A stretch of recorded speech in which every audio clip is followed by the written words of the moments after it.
Mulai di situ, di hadapan Anda, akhi fillah. Sudah lihat yang pegang buku?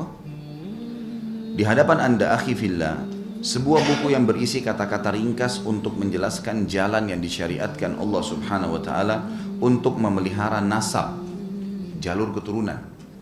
Jadi kita ini Allah SWT ciptakan laki-laki dan perempuan, memang Allah sudah atur untuk saling menyatu, untuk berkembang biaknya manusia. Nggak ada cara lain. Cara seperti itulah yang ada, yang umumnya. Nasab itu adalah jalur keturunan, akan terjaga dengan cara ini. Dan memakmurkan bumi. Dan akhirnya nanti lahir kader-kader manusia yang baik, dan akhirnya memakmurkan bumi ini, menjalankan seperti apa yang Tuhan kita mau, yakni pernikahan. Inilah jalan yang disyariatkan Allah bagi para hambanya untuk menyalurkan naluri seksual dan memelihara keturunannya. Jadi dua kebutuhan dasar manusia, dia akan melampiaskan biologisnya karena secara alami laki-laki dan perempuan butuh untuk saling menatap, butuh untuk ngobrol, butuh untuk ciuman, butuh untuk sentuhan, butuh untuk meletakkan kemaluan di kemaluan. Itu fitrah. Dan Allah mengatakan dalam Al-Quran masalah itu. A'udzubillahi minasyaitonirrajim, dalam surah An-Nisa, Zuina linnasi hubbus syahawati minan nisa. Telah dihiasi dalam diri manusia itu hubbus syahawat. Hub itu rasa suka, syahwat itu diikuti dengan hawa nafsu. Jadi memang kita butuh untuk interaksi dengan lawan jenis. Selama orang itu normal, maka akan butuh. Allah telah membebankan itu pada kita dan mengajarkan caranya. Mengajarkan caranya. Cara yang salah zina, cara yang benar menikah. Perbedaan antara zina sama nikah adalah 5 menit saja, kalimat akad. Gitu. Karena orang kalau zina, dia lampiaskan biologisnya, tapi subhanallah, zina haram. Semua yang haram itu pasti akan dimulai dengan ketakutan, kekhawatiran, dan diakhiri dengan penyesalan. Semua begitu. Ketakutan, dia masuk ke hotel pun dia ketakutan nanti ketahuan orang. Dia kalau jalan ketakutan, tidak ada ketenangan. Secara medis pun, ini seksual yang tidak sehat. Gitu kan? Kalau dia menikah, kalau misalnya pasangannya hamil karena zina, maka dua-duanya akan malu, keluarganya malu, namanya rusak di masyarakat, orang tahu ini pezina. Dan ya, anak yang lahir nggak jelas statusnya, karena anak zina tidak boleh dinisbatkan kepada pemilik sperma, nggak ada penisbatan nama, walaupun dia pemilik sperma. Jadi kalau misalnya ada seorang wanita hamil, dihamili oleh seorang laki-laki, lalu mereka menikah, tapi hamil di luar nikah, maka anak itu nggak boleh dinisbatkan kepada pemilik sperma. Itu hukum syar'i, semua mazhab sepakat masalah ini. Karena dari zina, dan tidak ada hukum waris di antara mereka. Gak ada hukum waris. Kalau dia anak perempuan nggak boleh jadi walinya kalau menikah. Hukum syar'i begitu. Kalau kalau dia nikah itu hanya kalimat akad ya. Wali perempuan datang, kemudian datang 2 saksi, gitu kan? Ada maharnya. 5 menit acara ini, subhanallah. Kita tidak bicara acara undang makannya orang-orang. Kita bicara masalah akad nikahnya. Pada saat si wali mengatakan saya nikahkan kamu sama anak saya si fulana binti fulana dengan mas kawin ini, laki-lakinya mengatakan saya terima nikahnya walaupun gugup sah. Iya, karena di Indonesia kan orang gugup disuruh ulangi. Cadel sedikit disuruh ulangi, bagaimana dia dipaksa? Nggak mungkin. Dan kalaupun dia mengatakan saya terima saja, sudah cukup.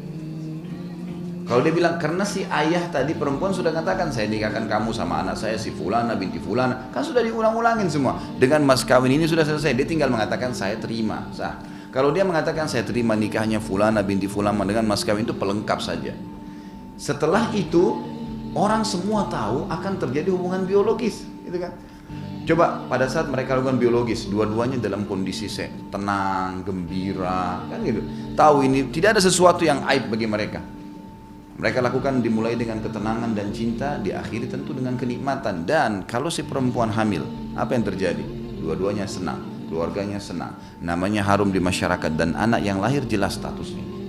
Ada penisbatan nama dan juga ada. Lalu kenapa orang harus memilih zina, gitu kan? Kenapa nggak menikah? Tentu ada beberapa faktor-faktor yang membuat orang jauh dari masalah pernikahan. Saya di buku ini saya tidak lihat ada bahasan, tapi saya sebutkan secara global. Seperti misalnya karena kejahilan, tidak faham kalau pernikahan adalah perintah agama, dan pernikahan itu Bapak Ibu sekalian adalah ibadah yang paling besar pahalanya. Karena jedah waktunya panjang, gitu kan? Jadi dari awal akad nikah sampai kita meninggal, bahkan kalau punya keturunan itu terus-menerus jadi amal jariah, ibadah terus tuh. Seorang suami selama berstatus suami dan dia menjalankan kewajibannya memberikan nafkah, menyiapkan tempat tinggal, selama istrinya tinggal di tempat itu walaupun kontrak, setiap hari pahalanya terus, makanan, minuman yang dimakan terus, panduan, dinasehatin. Istri juga begitu, mengelola makanan, mengelola minuman, mencuci baju, membersihkan rumah. Ini pahala terus nih. Anak lahir, perempuan yang hamil, kemudian dia seperti pahala jihad kalau hamil, melahirkan anak, diurus anaknya, disusuin, dididik. Ini jadi amal jariah nih. Akan ada hukum timbal balik karena dia melahirkan anak itu, maka ada bakti dari anak-anak itu kan. Terus berjalan nih. Jadi kata ulama, rumah tangga memang itu luar biasa. Sumber pahala yang sangat besar. Banyaknya orang tidak segera menikah karena kejahilannya terhadap hal ini. Dia tidak tangkap ini adalah sebuah ibadah, gitu. Maka tidak tergesa-gesa untuk melakukannya. Padahal sebenarnya harusnya dia segera menikah. Yang kedua adalah faktor orang tidak mau menikah itu karena selain kejahilan tadi, karena kesibukan duniawi yang membuat dia lalai dari ibadah. Seperti misal, ada banyak mahasiswa yang mengeluh dengan saya, laki-laki tentunya, saya katakan mahasiswinya belum pernah ada yang sampaikan ke saya di SMS, tapi kalau mahasiswa itu sering bilang sama saya, Ustaz, saya tingkat 1 kuliah, saya terganggu, ya, saya sudah mulai ikut pengajian sunnah, udah mulai paham agama, tapi saya tingkat 1 kuliah, saya masih 3-4 tahun baru selesai, saya ingin menikah, karena di dalam kampus ini saya terganggu sekali, sana sini godaan banyak gitu. Teman-teman saya pada anggap zina itu biasa, mereka gonta-ganti pasangan dan terbuka peluang. Saya tinggal ngomong sama siapa saja wanita saya bisa lakukan kok. Sekarang saya ingin menikah, saya sampaikan pada orang tua saya dengan sangat tegas melarang dan mengatakan kau tidak boleh nikah kecuali sudah sarjana. Ini orang tua yang egois nih, gitu kan? Bagaimana caranya? Dia sih ada pelampiasannya, ada pasangannya, anaknya gimana? Nggak boleh, kan itu? Oh iya benar. Sebab ada anak-anak nanti, ada mungkin kalau teman-teman nanti kalau punya anak sudah mulai besar, anda lihat rasa ada anak-anak yang bisa ngontrol syahwatnya, bisa sampai sarjana, dia luar biasa sampai sarjana sampai kerja bisa ngontrol diri, itu lain ada, tapi nggak semua begitu. Umumnya manusia ada yang tidak bisa, bergejolak. Kalau ada anak yang sudah mulai membangkang, anak perempuan bangkang orang tuanya, lihat pasti di belakangnya ada laki-laki tuh. Kalau ada perempuan yang sudah bangkang itu adalah laki-laki. Kalau laki-laki sudah mulai kurang ajar sama orang tua, ada perempuan di belakangnya. Subhanallah. Karena ini memang sudah begitu. Fitnah yang paling besar bagi laki-laki perempuan, fitnah perempuan adalah laki-laki. Gitu kan? Maka jangan sampai kesibukan dunia membuat orang sampai menunda pernikahan. Tidak bisa. Sampai saya pernah bahasakan ke jemaah pengajian saya. Lebih baik Bapak Ibu sekalian kalau kita punya anak, kalau kita lihat anak ini sudah membutuhkan pasangan hidup, artinya sudah mulai kelihatan dari tatapan matanya, gerak-geriknya. Jangan ditunda pernikahannya, nikahkan. Carikan orang baik-baik, nikahkan. Lebih baik kita tambah 1 piring makanan di atas meja kita untuk anak mantu yang juga jadi mahram. Kalau anak mantu laki-laki jadi mahram istri saya. Kalau anak mantu perempuan jadi mahram buat saya, gitu kan? Datangin 1 piring tapi anak kita akan aman. Itu jauh lebih baik. Bagaimana banyak orang di Indonesia ini dan di Jakarta banyak fakta seperti itu. Dia membiarkan anaknya gonta-ganti pacar, bahkan sebuah kebanggaan bagi dia. Baiklah nak, mana pacarmu si fulan? Oh sudah putus. Baik, mana yang lain? Cari yang lain. Disuruh cari. Datang ke rumah, diizinkan malam minggu keluar bersama-sama. Kira-kira kalau keluar bersama-sama ke tempat gelap, ke tempat dingin, di bioskop, nggak terjadi perzinahan? Gimana cara? Orang tuanya nggak tanggung jawab nih. Dia lebih ridho anaknya melakukan perbuatan tersebut daripada dinikahkan. Subhanallah. Nah ini karena masalah faktor duniawi nih. Kadang-kadang sudah sarjana, cari kerja dulu nak, begini dulu nak, dan seterusnya. Maka ini biasanya penyebab daripada tertundahnya pernikahan. Padahal pernikahan adalah sunnah Nabi SAW. Nanti kan kita lihat banyak contoh bagaimana para sahabat tidak ada urusannya dengan ijazah nih. Pada saat mereka sudah ba'ah itu seperti sabda Nabi SAW, wahai anak muda ini dari mulai balik sampai 40 tahun, maaf yang sudah lebih 40 tahun ya. Jadi ini memang dimasuk kategorikan istilah syabab. Kata Nabi SAW, ya ma'syar syabab, wahai anak-anak muda, dari mulai balik sampai 40 tahun, laki-laki perempuan sama, masih dikategorikan orang yang diperintahkan Nabi SAW. Man istata'a minkumul ba'ah, kata Nabi SAW, ya ma'syar syabab, wahai anak-anak muda, mulai balik sampai 40 tahun. Man istata'a minkumul ba'a. Ba'a ini siapa yang mampu ba'a. Ba'a kata ulama bukan mampu finansial, kaya raya, bukan sudah jadi pintar, bukan. Tapi dia, si laki-laki siap mau bekerja mencari nafkah buat istrinya. Si perempuan siap mengandung anak dari suaminya. Itu ba'a namanya. Jadi tidak ada urusannya di sini dengan pendapatan, karena nanti kalau dia sudah nikah, si suami sudah diwajibkan harus kerja. Lalu hiduplah sama-sama. Ya kalau pendapatannya cuma satu piring makan berdua ya sudah itulah, gitu kan. Jalani. Bukan harus sudah punya mobil mewah, sudah punya rumah yang besar, itu susah gitu kan. Maka akan tertunda semua pernikahan, kata Nabi SAW itu. Jadi harusnya dia menikah. Falyatazawwaj, menikahlah. Fa innahu aghaddu lil basar wa ahsanu lil farj. Karena dia akan sangat menjaga ya, penglihatan sekalian, penglihatan seseorang dari hal-hal yang haram, dan akan menjaga kesucian, kehormatan, kemaluan kalian. Waman lam yastati, kalau ada orang yang sudah syahwatnya ada tapi dia belum mampu, dia masih belum punya ba'ah, artinya dia merasa masih butuh ilmu untuk belajar gitu kan. Tapi ini juga tidak boleh lama. Kata Nabi SAW, fa'alaihi bis-saum, dia harus puasa. Fa'innahu lahu wija, karena dia akan menjadi penolong baginya untuk sementara meredam syahwatnya. Karena yang memberikan syahwat adalah makanan dan minuman. Maka itu akan redam kalau seseorang puasa, karena tidak banyak mengkonsumsi makanan dan minuman. Ini yang dimaksud, tapi ini pun dalam batas waktu tertentu. Jadi sini dikatakan oleh beliau bahwasanya pernikahan ialah jalan yang disyariatkan Allah bagi para hambanya untuk menyalurkan naluri seksual dan memelihara keturunan. Sudah saya tadi berikan perbedaan antara nikah sama zina, dengan manfaat-manfaatnya. Segala puji bagi Allah yang telah menjadikan nikah bagian dari syariatnya agar menjadi jalan bagi hambanya untuk memakmurkan bumi, bahkan untuk menyalurkan syahwatnya. Dalam semua ini ia mendapatkan pahala. Jadi tadi selain orang itu misalnya kalau zina dapat dosa besar, kalau orang menikah itu dapat pahala besar. Pahala besar pada saat biologis ya. Jadi kalau zina kita dikecam, tidak boleh sama sekali, haram, dosa besar. Bahkan Nabi SAW mengatakan masuk dalam kategori 7 dosa besar yang membinasakan. Setelah syirik, durhaka dengan orang tua, masuk setelahnya zina, riba gitu kan. Jadi zina ini masuk dalam 7 dosa besar yang membinasakan, karena akan merusak nasab gitu kan, mempermalukan namanya dia. Ini harus difahami teman-teman sekalian ya, karena di Indonesia dijadikan senjata oleh sebagian orang tuh. Kalau orang tuanya nggak setuju, dia hamil dulu di luar nikah. Nanti toh juga akan dinikahkan.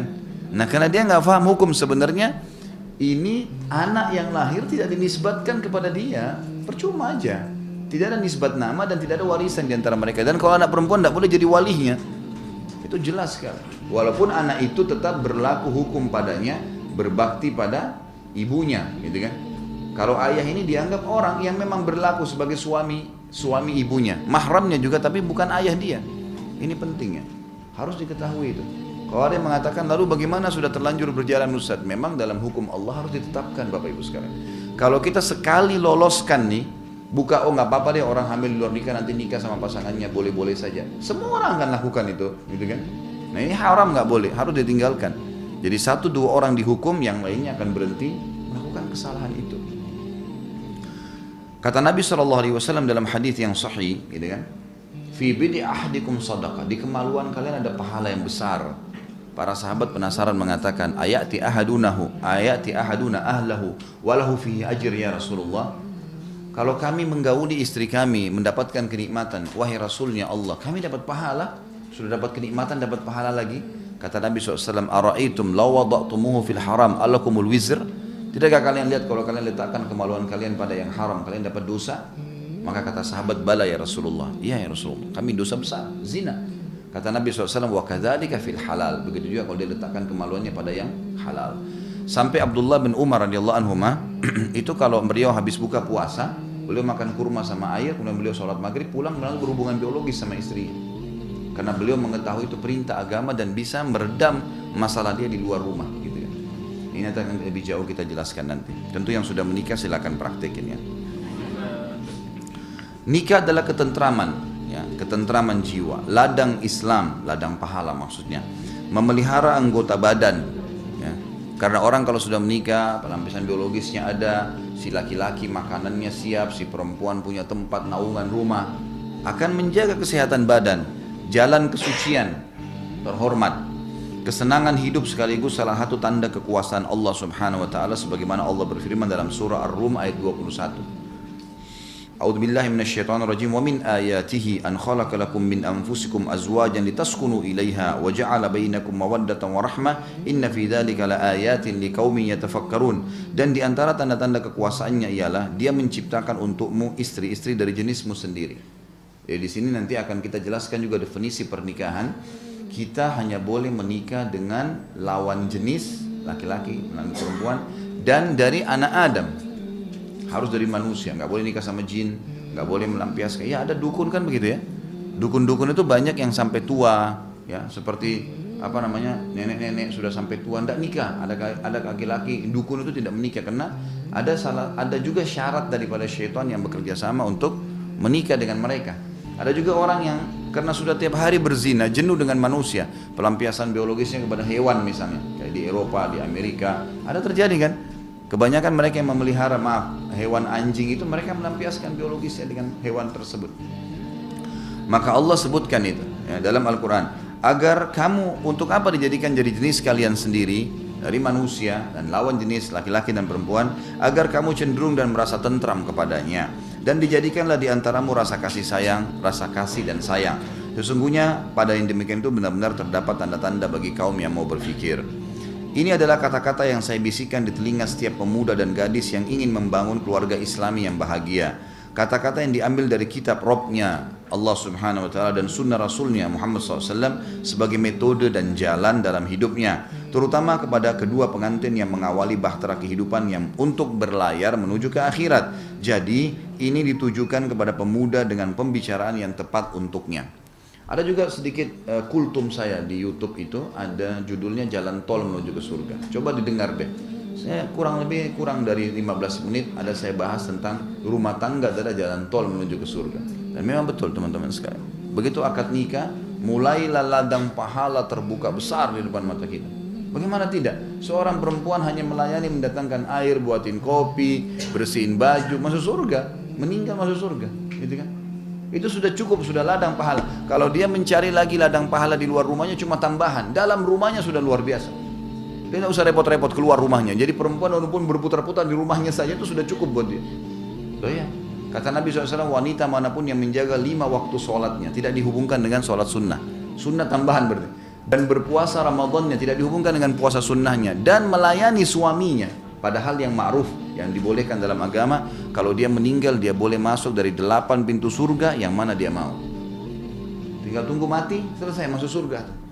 Luar biasa mudahnya, gitu kan? Bagi laki-laki juga begitu. Dia tinggal sibukkan, kata Nabi SAW, dinar yang engkau infakkan di jalan Allah, dinar jihad ya, dinar yang engkau infakkan untuk membebaskan budak, dinar yang engkau berikan kepada fakir miskin, dan dinar yang engkau berikan kepada istri anakmu jauh lebih besar pahalanya. Dia nggak usah repot-repot sedekah di sana sini. Dia kasih kepada keluarganya, tentu dia juga punya hak untuk memberikan ke orang tuanya, kepada kerabatnya, iya. Tapi di sini di dalam rumahnya sudah ada lahan yang luar biasa gitu. Jadi sebenarnya itu sangat penting untuk difahamin. Ini yang dikatakan oleh penulis tadi tentang bagaimana setiap pemuda laki-laki dan pemudi perempuan, muslim dan muslimah itu memahami tentang rumah tangga ini sangat penting dalam kehidupan mereka. Ada pepatah bahasa Arab tentu diterjemahkan di sini, air berbau busuk berawal dari busuknya tanah, kebusukan kaum berawal dari kebusukan nikahnya. Jadi pepatah bahasa Arab mengatakan begitu. Jadi kalau ada bau, ada air yang bau, itu ternyata karena memang sumbernya di bawah tanah itu ada yang bau, gitu kan? Seperti itulah. Nah, masyarakat yang rusak berawal dari pernikahan yang rusak. Ini pergaulan biologis yang salah.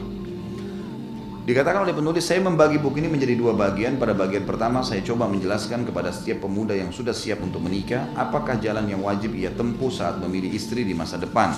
Juga untuk setiap gadis yang dipinang oleh suami di masa depan, apakah ukuran yang diletakkan Islam dalam memilih suami. Ini adalah langkah paling penting bagi laki-laki dan wanita dalam kehidupannya. Ini adalah bahtera yang akan dikendarai oleh laki-laki dan wanita dalam mengarungi lautan kehidupan yang bergelombang. Karena itu masing-masing hendaklah memperhatikan calon pasangannya. Jadi ini penting sekali dari awal. Sampai sebagian ulama kejiwaan yang namanya ilmu tarbiyah itu mengatakan termasuk haknya anak adalah memilih pasangan yang benar dari awal. Karena ada hadis yang berbunyi takhayyaru linutafikum, pilih tempat kalian meletakkan bibit kalian. Diperintahkan begini, nggak boleh sembarangan. Karena kalau laki-laki sembarangan meletakkan spermanya pada rahim seorang wanita, Setetes saja sudah cukup membuat ada anak hamil, gitu kan? Kalau perempuan ini tidak benar, akhlaknya tidak benar, pezina kah, sudah cukup untuk membuat itu tetap jadi ibunya selamanya, anaknya, ibunya si anak itu. Begitu pula si perempuan salah memilih suami, tetes spermanya jatuh ke rahimnya hamil, maka si laki-laki seburuk apapun dia tetap akan dinisbatkan jadi ayahnya. Kan bahaya sekali ya. Jadi salah milih pasangan, salah semua ke depan nih, bahaya sekali. Kayak nggak boleh sembarangan gitu. Ini yang beliau tekankan masalah itu. Kemudian langkah-langkah apakah yang diletak? Jadi nanti akan dirincikan oleh beliau seperti apa sih memilih, cara memilihnya seperti apa. Laki-laki memilih perempuan yang bagaimana, perempuan memilih laki-laki yang bagaimana. Kemudian langkah-langkah apakah yang diletakkan Islam untuk meminang dan menikah. Bagaimana cara pernikahan Islami, bagaimana cara konsep ta'aruf. Saya mau tahu nih perempuan bagaimana, saya mau tahu nih laki-laki bagaimana. Bagaimana caranya, gitu kan? Maka ada metode yang diajarkan dalam Islam. Ada metode, jadi bukan dengan berpacaran. Saya pernah ditanya, Ustaz hukumnya pacaran bagaimana? Saya bilang boleh, halal, tapi setelah akad nikah. Loh iya, setelah akad nikah pacaran sepuasnya, pergi makan berdua, jalan berdua, macam-macam, tidur sama-sama, nginap di hotel, nggak ada yang, silakan pacaran sepuasnya. Tapi jangan sebelum nikah, karena haram dalam Islam, kan gitu. Cuma tinggal menempatkan pada tempatnya saja.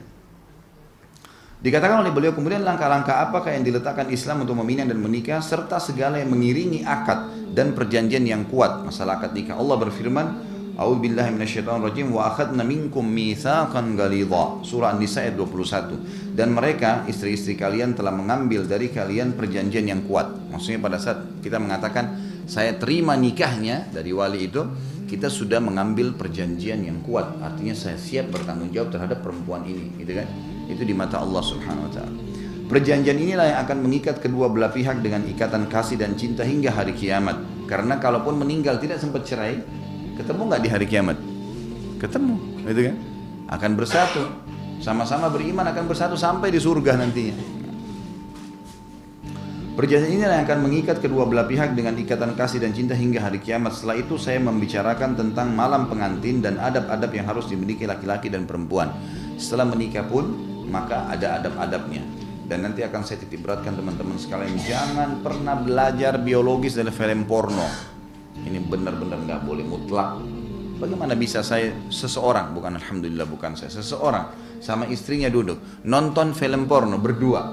Si istri leluasa melihat si laki-laki yang bukan mahramnya tadi dengan kelebihan fisiknya, dengan warna kulitnya yang lebih, kalau itu semua lebih dari suaminya, kira-kira apa yang akan terjadi? Dia pasti pada saat biologis pun tidak akan sehat, dia akan bayangkan siapa yang dia lihat di film itu kan. Sama halnya si laki-laki tadi, bagaimana istrinya bisa membiarkan dilihat perempuan yang jauh lebih sempurna daripada dia. Kenapa saya akan dicari yang sempurna supaya bisa menarik, supaya laku filmnya. Lalu itu satu sisi, melihat ini sudah merusak secara moral dan hubungan ya, sehingga biologis yang tidak sehat nanti akan kita titik beratkan banyak dalam bahasan itu nanti. Yang tidak sehat adalah membayangkan orang lain, dan sebagian ulama mengatakan membayangkan orang lain bisa masuk dalam bab zina, awal-awal zina. Maka harus menikmatin pasangan sendiri, dan caranya harus gundul basar, harus jaga penglihatan dari yang haram tuh, nggak bisa enggak.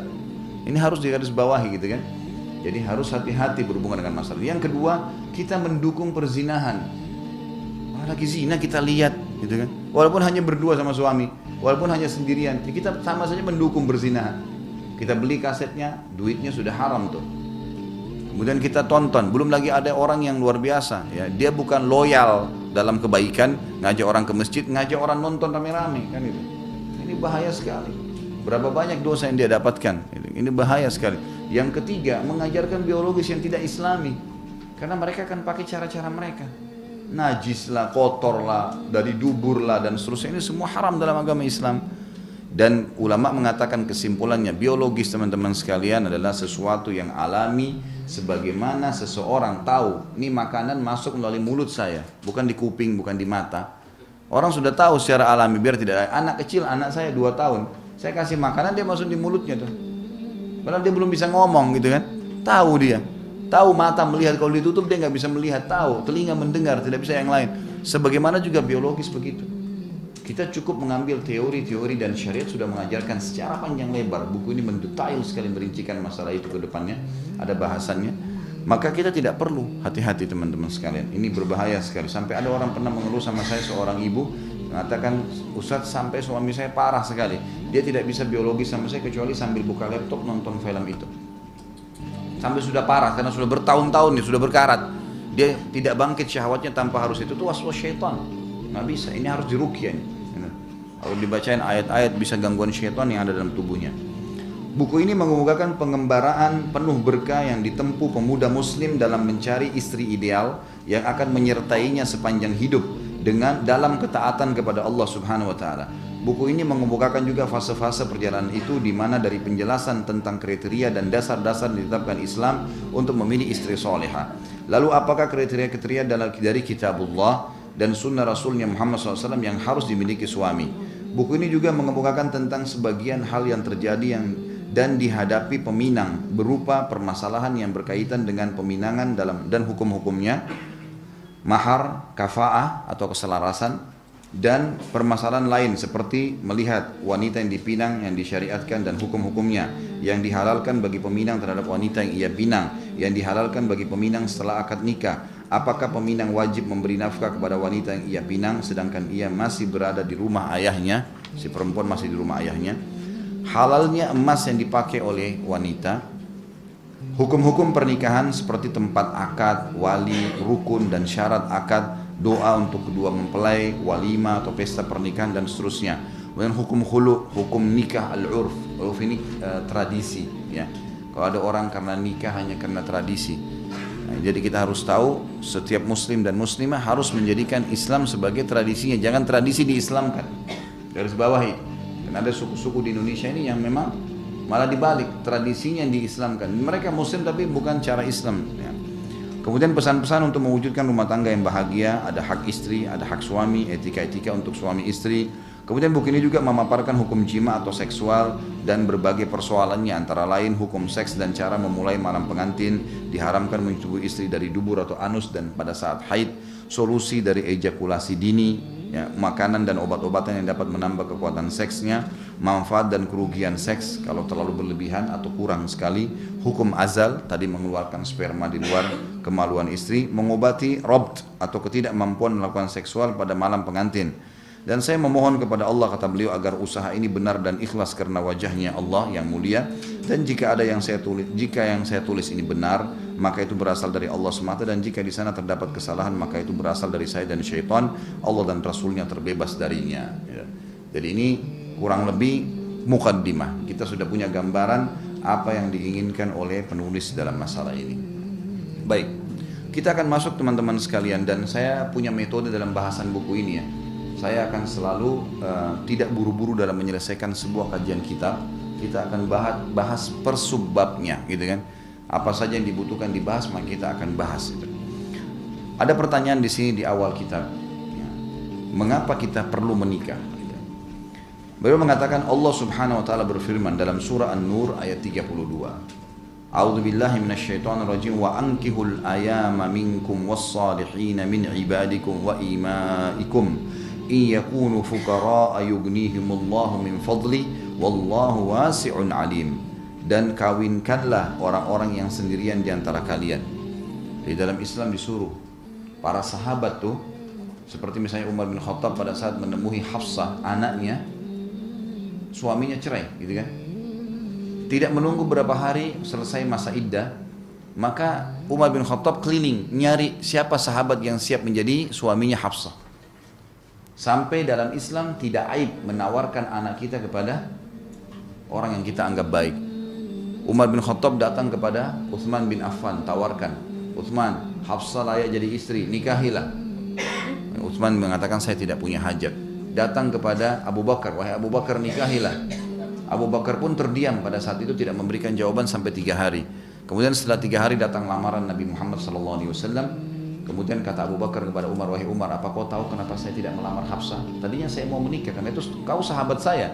Pasti saya nikahilah anak kamu kalau kamu tawarkan. Tapi saya mendengar Nabi SAW menyebut-nyebut nama Hafsah, maka saya tidak ingin melangkahi beliau. Maka akhirnya menjadilah istri Nabi SAW. Jadi tidak aib menawarkan, ya, anak kita kepada orang lain, saudari kita, saudara kita. Boleh kita tawarkan kepada orang-orang saleh. Kita tahu orang ini baik, kita tawarkan. Ini saya punya adik, kamu mau nikah nggak sama adik saya? Ini saya punya anak. Ya, mungkin maaf kalau ada ibu-ibu yang anaknya dilihat ibu itu masih mampu, ini ibu saya butuh seorang suami, apakah kamu mau menikah, dan seterusnya, gitu kan. Juga termasuk tidak aib menawarkan diri sendiri dalam Islam. Iya, karena pernah ada wanita sahabiat datang menawarkan dirinya kepada Nabi SAW. Tapi ini kalau dia orang itu soleh dan layak ya, maka mau dia datang di masjid setelah sholat langsung duduk di sebelah Nabi SAW dan mengatakan, ya Rasulullah, saya hibahkan diri saya. Artinya Anda mau nikahi saya silakan gitu. Maka Nabi SAW dalam hadis dikatakan memperhatikan wanita tersebut dan merasa tidak punya hajat. Maka beliau pun akhirnya wanita ini menyerahkan, ya Rasulullah, kalau Anda tidak mau silakan, siapapun yang Anda tunjuk saya ridho. Maka Nabi SAW berdiri mengatakan kepada para sahabat, siapa yang mau menikahi wanita ini? Berdirilah seorang sahabat mengatakan, saya Rasulullah. Kata Nabi SAW, apa yang kau bisa jadikan sebagai mahar? Coba pulang ke rumahmu cari sesuatu. Orang ini ternyata miskin sekali laki-laki, nggak punya apa-apa. Dia pulang ke rumahnya, dia balik lagi, ya Rasulullah, di rumah saya nggak ada apa-apa kecuali yang saya pakai sehari-hari. Panci yang dipakai masak lah, sendok lah, nggak ada sesuatu. Saya tidak punya apa-apa. Kata Nabi, coba balik lagi cari walaupun cincin dari perak, gitu kan? Dia pulang nggak ada, dia balik, ya Rasulullah, tidak ada. Cincin dari besi, maaf, besi nggak ada.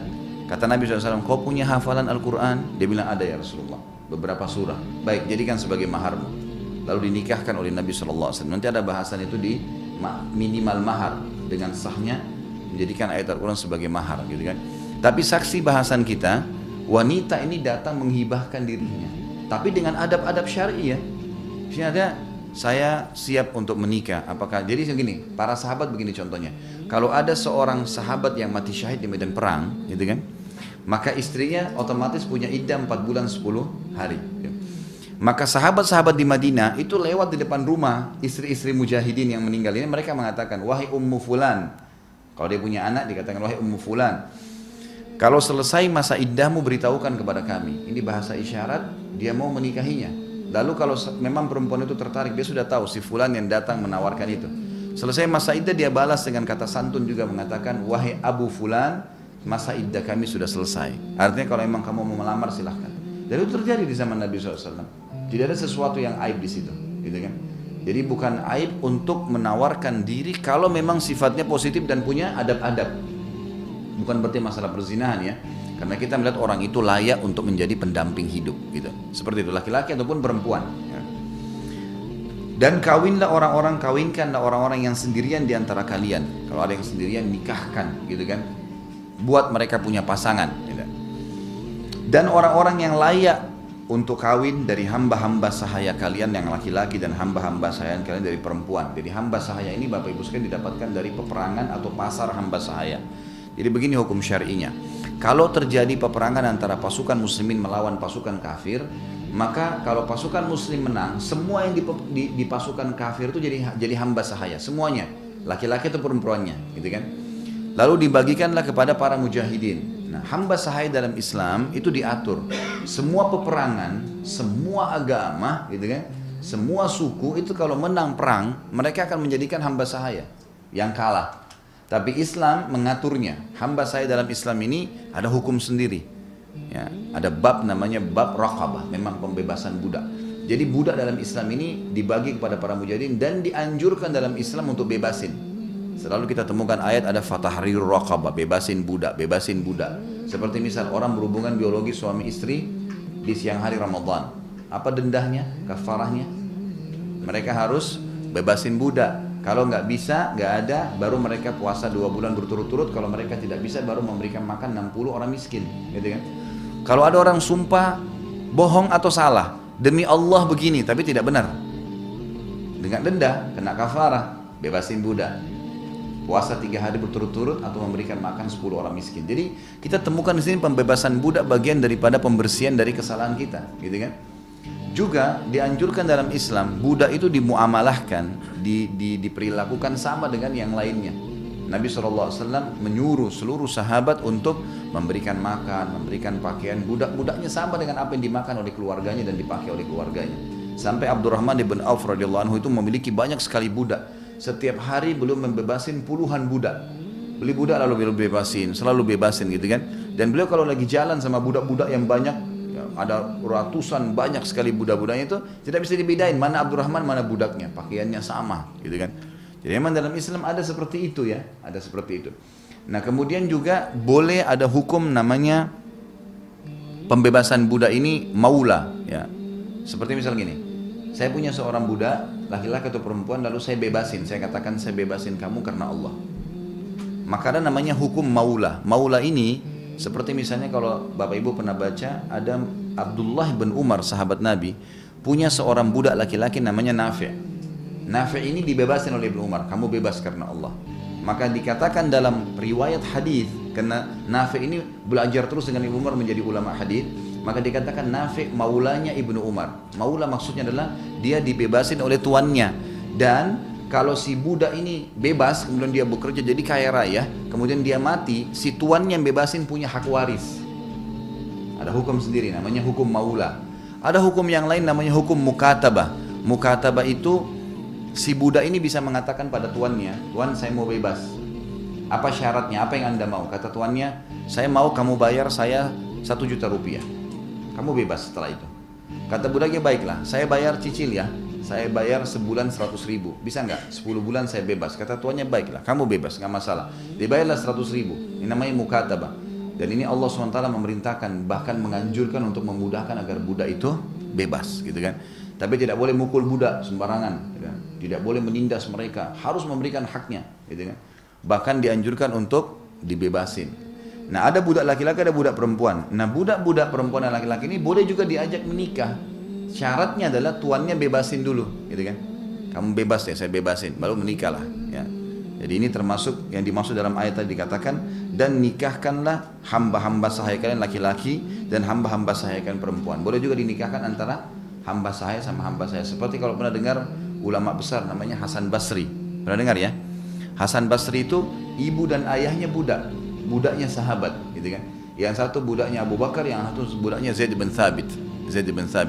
Maka ibu dan ayahnya ini dinikahkan oleh kedua sahabat tadi, sehingga lahirlah Hasan Basri yang akhirnya ya ibunya Hasan Basri ini kalau tidak salah pernah menjadi budaknya Ummu Salamah, istri Nabi SAW.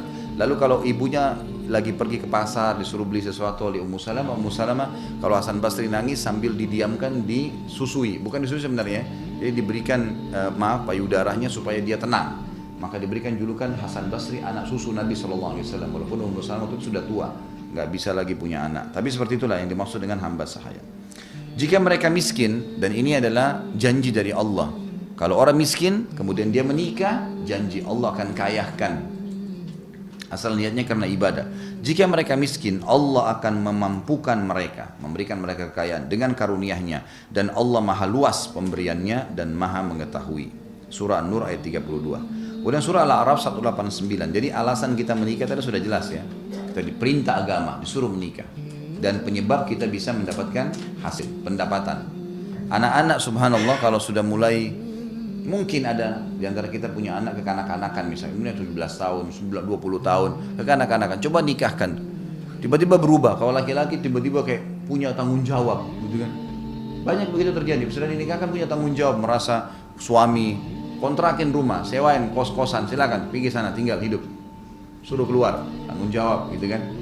Begitu juga dengan perempuan tuh, tiba-tiba berubah dari kanak-kanak terdidik, terbina, mulai melayani suaminya, mulai gini. Jadi ada pembentukan karakter tuh juga dalam rumah tangga itu.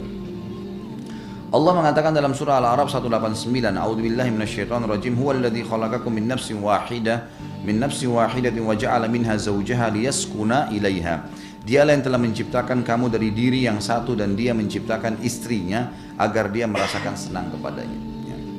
Hai sekalian manusia, bertakwalah kepada Rabbmu yang telah menciptakan kamu dari seorang diri dan daripadanya Allah menciptakan istri dan dari keduanya Allah mengambilkan laki-laki dan perempuan yang banyak, dan bertakwalah kepada Allah ya, yang dengan menggunakan namanya kalian saling meminta satu sama yang lain, dan peliharalah hubungan silaturahim, sungguhnya Allah senantiasa menjaga dan mengawasi kalian. Ini surah An-Nisa ayat 1, ini terjemahannya. Bunyi ayatnya, A'udzubillahi minasyaitonirrajim, ya ayuhan nasu inna khalaqnakum min ya ayuhan nas ittaqu rabbakum alladhi khalaqakum min nafsin wahidah wa khalaqa minha zawjaha wa batha minhuma rijalan katsiran wa nisaa wattaqullaha alladhi tasaaluna bihi wal arham innallaha kana 'alaikum raqiba. Kemudian juga surah Ar-Rum ayat 21 Allah SWT menjelaskan.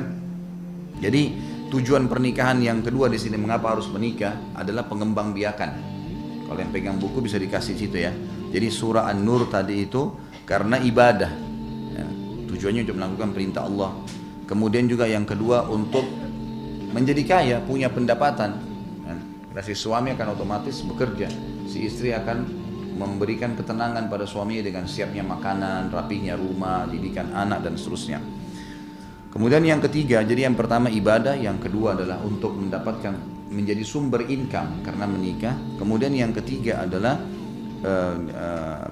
untuk mendapatkan ketentraman, surah Al-A'raf 189. Kemudian yang keempat untuk mempunyai keturunan berkembang biak, surah An-Nisa ayat 1. Allah SWT jelaskan masalah itu. Kemudian surah Ar-Rum ayat 21 yang artinya dan diantara tanda-tanda kekuasaannya ialah dia menciptakan untukmu istri-istri dari jenismu sendiri supaya kamu cenderung dan merasa tentram kepadanya dan dijadikan diantaramu rasa kasih dan sayang. Sesungguhnya pada yang demikian itu benar-benar terdapat tanda-tanda bagi kaum yang mau berfikir. Wa min ayati an khalaqalakum min anfusikum azwaja litaskunu ilaiha wa ja'ala bainakum mawaddatan wa rahmah inna fi dzalika laayatin liqaumin yatafakkarun. Ya. Jadi ini termasuk juga tujuan daripada kenapa harus menikah, untuk mendapatkan ketentraman jiwa, cinta dan kasih sayang. Kemudian surah An-Nahl ayat 72. A'udzubillahi minasyaitonirrajim. Wallahu ja'ala lakum min anfusikum azwajan wa ja'ala lakum min azwajikum banina wa hafadha wa razaqakum minat thayyibat. Al-ayat. Ini dalil lain bahwasanya tujuan pernikahan untuk memiliki keturunan. Jadi kalau maaf ibu-ibu atau akhwat kita di sana, kalau ada orang yang mau melamar dan dia berikan syarat, saya mau nikah tapi saya nggak mau punya anak, dari awal tolak pernikahannya, tolak lamarannya, gitu kan? Karena nggak bisa. Tujuan pernikahan memang tujuan untuk punya anak. Bagaimana orang hubungan biologis nggak hamil? Sedangkan orang pakai KB saja bisa saja hamil, gitu kan? Sulit, nggak mungkin itu. Itu tujuan.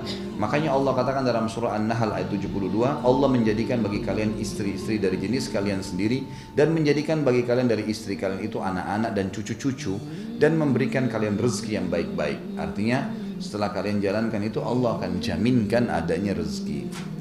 Rasulullah SAW yang berakhlak Al-Quran menganjurkan dan memotivasi kita untuk menikah.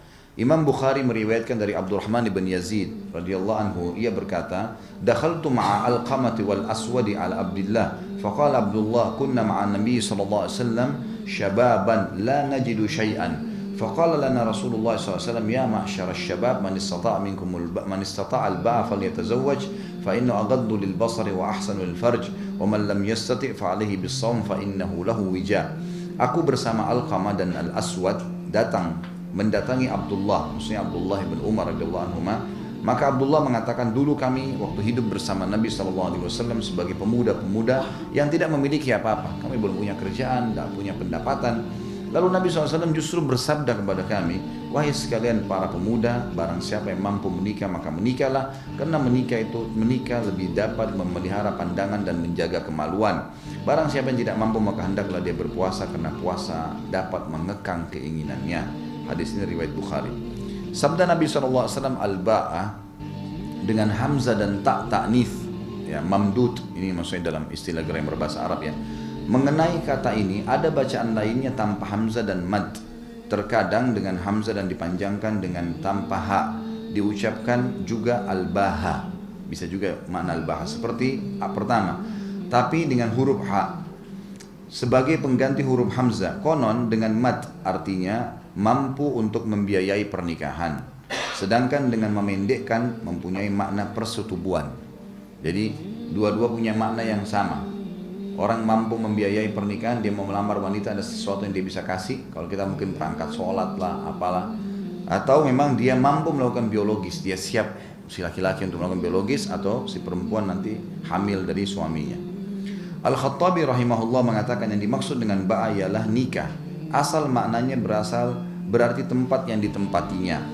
Al-Maziri mengatakan akad pada wanita diambil dari kata-kata ba'a, karena perihal orang yang menikahi wanita adalah menempatkannya di rumah. An-Nawawi rahimahullah berkata, para ulama berselisih tentang apa yang dimaksud dengan ba'a di sini dalam dua pendapat yang merujuk pada satu makna. Yang paling sahih bahwa yang dimaksud dengan ba'a menurut makna bahasanya adalah bersetubuh. Jadi makna hadis ini, barang siapa di antara kalian yang mampu bersetubuh karena mampu membiayainya, yakni biaya pernikahan, maka menikahlah. Dan barang siapa yang tidak mampu bersetubuh maka tidak mampu membiayainya. Yang dimaksud karena tidak mampu membiayai, tidak mampu nanti memberikan sesuatu pada istrinya, maka hendaklah ia berpuasa untuk menolak syahwatnya dan memutuskan keburukan keinginannya, sebagaimana orang yang dikebiri. Ya, maksudnya di sini orang kalau dikebiri kan haram dalam Islam, tapi kita tidak ada kebiri itu, diganti dengan puasa. Berdasarkan pendapat ini maka perintah ini berlaku untuk para pemuda yang notabene menginginkan wanita dan mereka tidak bisa lepas dari hal itu pada umumnya. Pendapat kedua, yang dimaksud dengan al-ba'a di sini adalah biaya nikah. Istilah ini merujuk pada kelazimannya. Maknanya, barang siapa di antara kalian yang mampu membiayai nikah, maka menikahlah. Barang siapa yang tidak mampu, maka berpuasalah untuk menolak syahwatnya. Alasan yang mendorong kalangan mengemukakan pendapat seperti ini ialah sabda beliau sallallahu alaihi wasallam, "Man lam yastati' fa alaihi bis-shaum." Barang siapa yang tidak mampu, maka hendaklah ia berpuasa. Menurut mereka, orang yang tidak mampu bersetubuh tidak pernah berpuasa untuk menolak syahwat. Maka dalam hal ini wajib mentakwilkan ba'a dalam pengertian al-ma'un atau biaya. Kalangan yang berpendapat dengan pendapat pertama memisahkan dari hal ini dengan makna perkiraan tersebut. Alasan tersebut dimukakan oleh Al-Bazi, namun Iyad menjawab tidak mustahil bila kemampuan itu berbeda-beda. Maka yang dimaksud dengan sabda Nabi SAW, barang siapa yang mampu menikah ialah mencapai usia yang mampu untuk bersetubuh, maka hendaklah ia menikah. Dengan demikian sabdanya, barang siapa yang tidak mampu yaitu tidak mampu untuk menikah. Jadi di sini sebenarnya beliau datang merincikan hadis satu persatu. Dan sebenarnya kita mungkin menganggap kok apa pentingnya sih untuk membahas definisi seperti ini, merincikan? Bukankah cukup cuma dijelaskan saja ba'a berarti sudah siap menikah? Maka ulama tidak melihat seperti itu, karena penjabaran seperti ini bisa nanti akan mengambil sebuah kesimpulan untuk memudahkan ini menjadi sebuah fatwa yang semua orang bisa lakukan. Makin mudah makna daripada sebuah kalimat dari hadis atau ayat, makin mudah untuk diaplikasikan, gitu kan? Jadi makin sulit maknanya, makin sulit diaplikasikan. Makanya ulama sering menjabarkan, dan ini sudah tradisi dalam buku-buku fikih kita. Sabda Nabi SAW, "Fal yatazawwaj," maka hendaklah ia menikah, termasuk tambahan pada kitab As-Siyam dari jalur Abu Hamzah dari Al-A'mash di sini mengatakan, "Fa innahu aghaddu lil basar wa ahsanu lil farj." Karena itu lebih menundukkan pandangan dan lebih memelihara kemaluan. Sedangkan sabda beliau aghaddu artinya asyadu ghadban, ya, lebih menundukkan, dan ahsanu artinya lebih memelihara dan melindungi dari terjerumusnya ke dalam kenistaan. Maksudnya kemaluannya, kalau dia jadukan pada kemaluan yang salah, tidak dengan akad nikah, maka akan ada kenistaan, terhina, malu dan seterusnya. Sabdanya adalah fa innahu lahu wija, karena puasa dapat mengekang keinginannya, yakni melindunginya. Dan sabda beliau SAW, karena puasa itu dapat mengekang keinginannya, Al-Qarafi beristimbat. Istimbat ini mengeluarkan sebuah hukum bahwa tasyrik ini meniatkan untuk tujuan yang lain dalam ibadah itu tidak tercela, berbeda dengan riya, sebab ia diperintahkan berpuasa yang notabene-nya adalah qurbah, ibadah, dan puasa dengan tujuan seperti ini dibenarkan lagi berpahala. Kendati dengan demikian Rasulullah SAW mengarahkan ke sana untuk meraih sikap menundukkan pandangan dan menahan kemaluan dari terjerumusnya ke dalam perbuatan haram. Jadi sampai di sini kita ambil kesimpulan daripada hadis yang sebelumnya, bahwasanya siapa yang mampu, sudah mampu mau jadi suami, kan, sudah siap, tidak ada faktor umur di sini ya, berapapun umur dia, dan si perempuan siap untuk menahan, mengambil, menampung sperma laki-laki sehingga hamil mengandung anak, maka dia menikah. Perhatikan tidak ada faktor masalah ekonomi di sini, tidak disebutkan, gitu kan? Faktor situasi, tempat, kondisi nggak disebutin, gitu kan? Artinya memang pernikahan dalam Islam biar lagi genting kata ulama, lagi perang, boleh seorang muslim menikah, gitu kan? Dalam kondisi seseorang itu tidak punya ekonomi yang mapan, boleh menikah. Dalam kondisi misal ya lagi terjadi kelaparan merata, tetap orang menikah, gitu kan? Karena itu juga adalah sebuah kebutuhan. Jadi ini yang mau diambil kesimpulan dari penjabaran para pendapat ulama tadi. Kemudian ada wasiat Nabi SAW untuk setiap laki-laki kalau mau menikah. Apa yang dia harus lakukan? Ada hadis sahihain, riwayat Bukhari Muslim. Kata Nabi SAW, "Tunkahul mar'atu li arba'ah." Wanita umumnya dinikahi karena 4 hal. Umumnya laki-laki menikahi wanita karena ini. 5 liha, karena kekayaannya. Lihat wanita itu karena kaya, banyak orang menikahinya. wali hasabiha, karena jalur keturunannya, gitu kan, dianggap baik orang tuanya, gitu kan, atau mungkin orang di Indonesia biasa bilang darah biru dan apalah, gitu kan. Kemudian wali jamaliha, karena kecantikannya, wali diniha, dan karena agamanya. Lalu kata Nabi SAW titip pesan kepada setiap laki-laki, fadfar bidzatid din taribat yadak. Pilih yang beragama, hidupmu akan tentram. Jadi ini dia maksudkan, jadi pada saat bekerja pun kalau laki-laki akan jihad, cari nafkah, sholat berjamaah di masjid, aman, nggak akan ada perselingkuhan karena istrinya solehah, karena agama yang didahulukan. Tentu ada sebuah hadis Bukhari saya tambahkan di sini yang kata Nabi SAW, wala amatun saudaun kharma, wanita budak kulit hitam dan kharma. Kharma itu nggak ada pemisah hidungnya nih. Ini bapak-bapak di sini teman-teman, jeleknya luar biasa. Ini nggak ada, ini pemisah tengahnya nggak ada nih. Jadi lubang hidungnya satu. Gitu. Budak berkulit hitam dan kharma, tapi beragama, zatuddin khair, itu jauh lebih baik dipilih sebagai istri. Gitu kan. Anas meriwayatkan radhiyallahu anhu, anna nafara min ashabin Nabi sallallahu alaihi wasallam sa'alu azwajan Nabi sallallahu alaihi wasallam an amali fi sir. Faqala ba'dhum la atazawwaju an-nisa wa qala ba'dhum la aqulu lahm wa qala ba'dhum la anamu ala firash. فحمد الله وأثنى عليه فقال ما بال أقوام قالوا كذا وكذا ولكني أصلي وأنام وأصوم وأفطر وأتزوج النساء ومن رغب عن سنتي فليس مني. Tentu tadi hadis sebelumnya kita belum membahas tentang bagaimana seorang laki-laki memilih ya. Tapi di sini diangkat oleh penulis untuk menjelaskan tentang adanya perintah menikah. Pernah ada 3 orang sahabat disebutkan dalam riwayat ini. Beberapa dari sahabat Nabi bertanya kepada istri-istri Nabi tentang amal beliau yang tidak mereka ketahui. Jadi ada 3 orang sahabat dulu mendatangi, mereka saling ngobrol nih habis sholat. Amal apa lagi yang kita belum kerjain nih? Karena yang wajib sama sunnah sudah diamalin semua, gitu kan? Mereka sudah kerjain semuanya, sudah satu paket dikerjain semua. Mereka masih merasa kurang. Apa nih yang harus kita lakukan? Mau lebih dari normalnya orang. Maka mereka 3 orang sepakat mendatangi rumah Nabi SAW. Lalu berkata kepada istri-istri Nabi, apa yang Nabi SAW lakukan di rumahnya? Mungkin itu yang belum kita kerjakan. Maka kata sebagian dari mereka mengatakan, pada saat Aisyah, dalam riwayat ini dikatakan Aisyah berkata, Nabi SAW di rumah seperti laki-laki kalian mengerjakan di rumahnya. Bersih, bantu istrinya, istirahat pada saat dia butuh istirahat. Bahkan Nabi SAW menjahit sendiri sendalnya yang putus. Maka sahabat-sahabat yang 3 orang ini dalam hadis dikatakan ka'annahum akalluha, seakan-akan mereka nganggap remeh. Ya kok cuma gitu sih, gitu kan. Kesannya begitu. Maunya mungkin sholat 1000 rakaat, maunya zikir apa yang orang tidak normal lakukan, gitu kan. Maka ketiganya keluar, lalu 3 ini berikrar masing-masing. Yang pertama mengatakan, aku tidak akan menikahi wanita. Sekarang aku tidak mau nikah wanita, mau ibadah terus. Ya. Yang satu lagi, sebagian yang lain berkata, aku tidak mau makan daging. Ya. Ada riwayat lain mengatakan aku puasa dan tidak mau berbuka puasa, gitu kan? Jadi nanti kalau misalnya sampai maghrib nih masih kuat, tahan sampai besok, puasa terus. Hari ketiga kalau sudah tidak tahan baru buka puasa. Jadi yang tidak normalnya orang lakukan. Yang ketiga mengatakan aku tidak akan pernah tidur di kasur mulai sekarang. Malam hari nggak mau tidur. Nanti kalau ngantuk sekali baru tidur. Jadi sholat malam terus, gitu kan? Nggak pakai tidur. Maka Nabi SAW mendengarkan, lalu beliau naik di atas mimbar, beliau memuji Allah dan menyanjungnya, lalu beliau membacakan salawat untuk diri beliau sendiri SAW, dan beliau berkata, mengapa ada sebagian orang yang berkata begini dan begitu, demikian dan demikian. Maka ketahuilah, ada riwayat lain saya tambahkan di sini yang hampir serupa dan mengatakan, Nabi mengatakan, saya orang yang paling bertakwa kepada Allah di antara kalian, dan saya sholat, saya tidur dan saya sholat, saya tidur di malam hari, saya juga sholat. Saya puasa dan saya berbuka puasa dan saya juga menikahi wanita.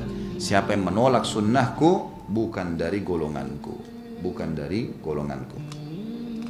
Nabi SAW juga diriwayatkan oleh Ibnu Abbas secara marfu maksudnya adalah ya disampaikan oleh Ibnu Abbas langsung dari beliau, diangkat ke Nabi SAW.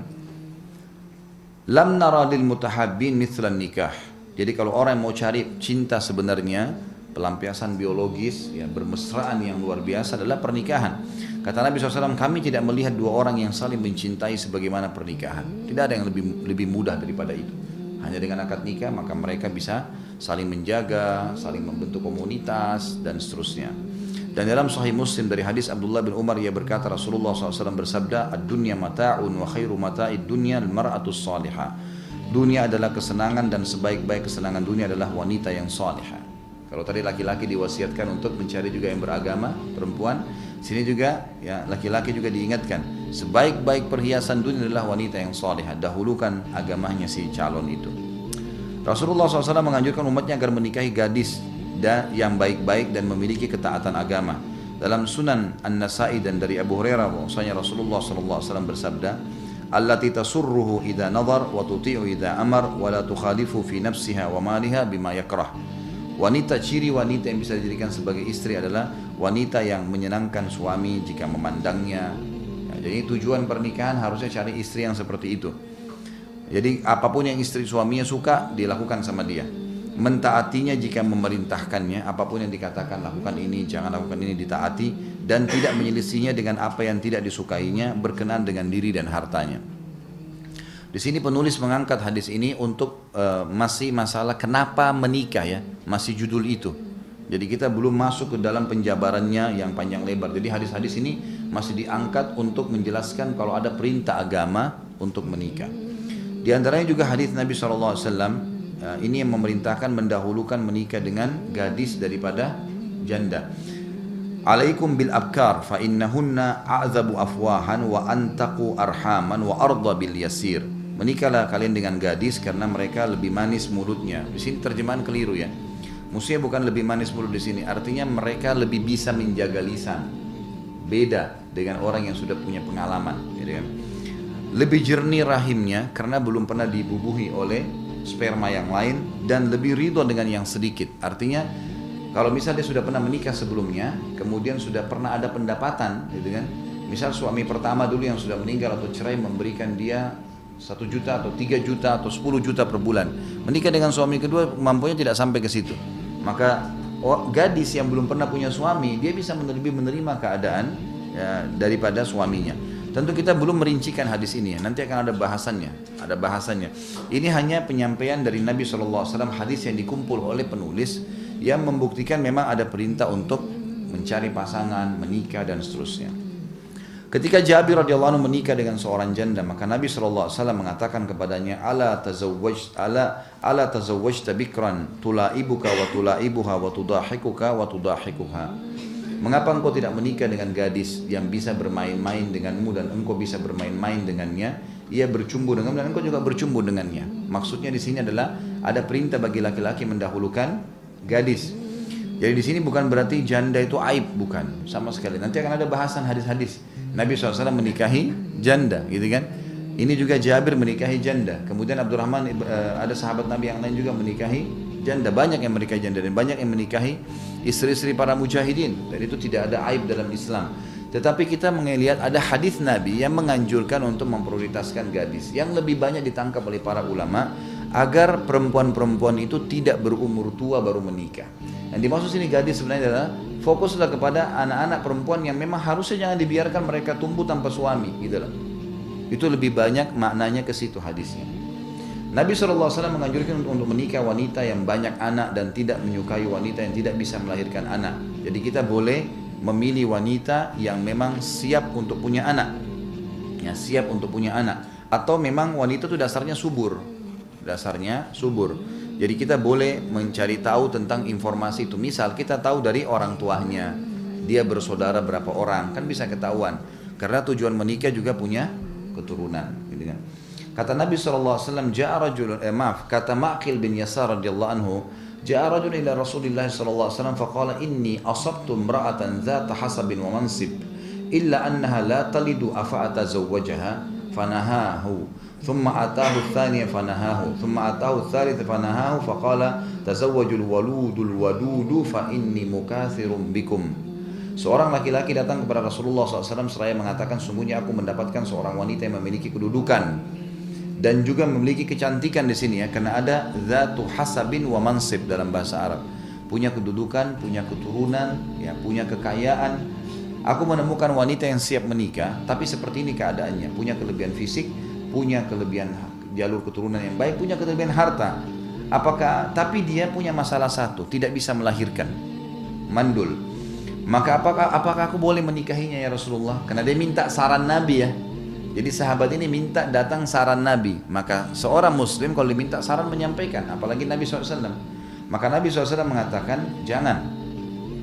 Kemudian dia datang yang kedua kali minta izin sama Nabi, ya Rasulullah saya mau nikahi dia. Bagaimana saran anda? Kata Nabi jangan. Sampai 3 kali. Setelah 3 kali pun barulah Nabi SAW mengatakan menikahlah dengan wanita yang subur, yang bisa melahirkan banyak anak, karena saya bangga dengan jumlah umatku pada hari kiamat. Nanti akan saya jelaskan juga pada pertemuan-pertemuan akan datang bagi akhwat kita terutama. Kalau melahirkan dalam Islam selain memiliki pahala yang besar, karena pahalanya setiap kali hamil sama dengan jihad bagi laki-laki. Yang kedua, ternyata ada penelitian dari medis, ya, tim medis muslim, ya memang ada penelitian ternyata wanita Allah bebankan melahirkan hamil itu justru karena berhubungan dengan masalah kesehatannya. Makin sering melahirkan justru makin sehat bagi wanita. Ya, itu ada bahasan sendiri. Tapi kalau misalnya ada ibu-ibu pernah lihat nenek-nenek kita dulu misalnya, ya, ada misalnya mertua kakak saya di Surabaya. Tenang, jangan tanggapi dulu sebentar. Ini bahasan masih panjang ini. Saya kasih gambaran umumnya dulu. Ada mertua kakak saya di Surabaya, umurnya itu meninggal umur 90 tahun sekian. Itu ajal memang ya. Tetapi dia punya anak, dia sendiri ya, punya anak 16. Jangan astagfirullah, Masya Allah. Jadi dia punya anak 16 orang anak. Sebentar, sabar. Dia punya 16 orang anak dan subhanallah ceritanya dia yang dinukil dari keluarga, karena ini mertua kakak saya dan masih ada hubungan kerabat. Ibu ini setiap kali hamil gak pernah ngeluh, dia selalu senyum, dia anaknya ke-16 anaknya semuanya hidup, semuanya bakti sama dia. Sampai waktu dia meninggal 90 tahun, anaknya paling bungsu itu umurnya sekitar 40 tahun, 40. Itu semuanya tiap hari silih berganti ke rumahnya, hormatin dia, penuhi kebutuhannya, rawat, rumah sakit, luar biasa. Dan orang melihat nanti setelah anak-anaknya besar baru bilang luar biasa ya orang kalau punya anak banyak ya. Lihat nih pada saat, dan dia karena hamil dia bisa menerima hukum Allah, Allah berikan kemudahan, diberkahi, subhanallah. Sampai dia meninggal, ini karena saya tahu mertua kakak saya ya, itu matanya masih terang, fisiknya masih kuat, sampai umur 60 tahun masih haid, masih subur. Ibu ini gitu. Dan itu subhanallah dibandingkan dengan yang seangkatan dengan dia, teman-temannya yang punya anak 1, punya anak 2, yang lebih cepat rabun matanya, lebih cepat ini. Jadi Allah tidak mungkin membuat perempuan itu hamil dan dibebankan untuk melanjutkan generasi manusia kecuali Sang Pencipta sudah titipkan sesuatu. Puncak kesehatan wanita di rahimnya sebenarnya haid tiap bulan itu, darah yang keluar yang biasa kita katakan darah kotor, itu sebenarnya untuk meremajakan rahim seorang wanita. Itu penelitiannya begitu. Dan memang dia harus, kalau tidak itu akan berbahaya, bisa menjadi penyebab penyakit. Kalau dia tidak keluar haid maka bisa menjadi punya penyakit. Lebih sehat kalau itu keluar gitu kan. Puncaknya adalah keluar darah nifas pada saat melahirkan. Itu puncak peremajaan. Malah akan lebih memperbaharui kulitnya, tubuhnya.